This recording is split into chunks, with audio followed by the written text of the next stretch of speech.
সেটা চাই নাই, ভুয়া ছবি ভুয়া। ভালো ভালো ভালো ভালো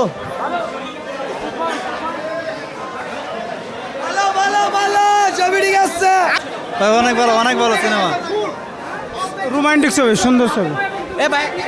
লিপস্টিক নকল ছবি, অনন্য মামুনের কাছে এটা চাই নাই, ভুয়া ছবি ভুয়া ছবি ভুয়া। জি ভাই দেখছি ভাই, বেশি একটা ভালো লাগে নাই ভাই। লিপস্টিক ছবি বুঝছেন, ছবি বুঝে না ভাই, ভাই ছবি বুঝে না ভাই হ্যারে জিগান হ্যাঁ ভাই বলে যান, ভাই বলে যান, ভাই ভাই ভাই আর কাছে না না বলেন ভাই।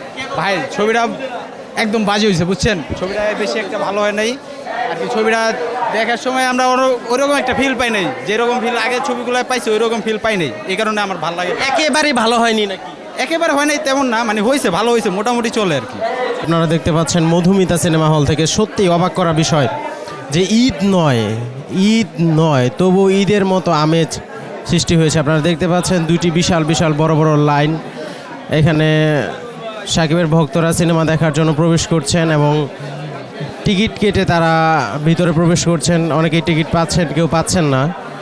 আপনাদের যদি দেখানোর চেষ্টা করে দেখেন, আসলে সত্যিকার অর্থে যথেষ্ট পরিমাণ উপচে পড়া ভিড়। বাংলা সিনেমার ইতিহাসে এটি সত্যি একটি বিরল ঘটনা, কেননা ঈদ ছাড়া সিনেমা মুক্তি এবং এই রকম উপচে পড়া ভিড় অবাক করা বিষয়।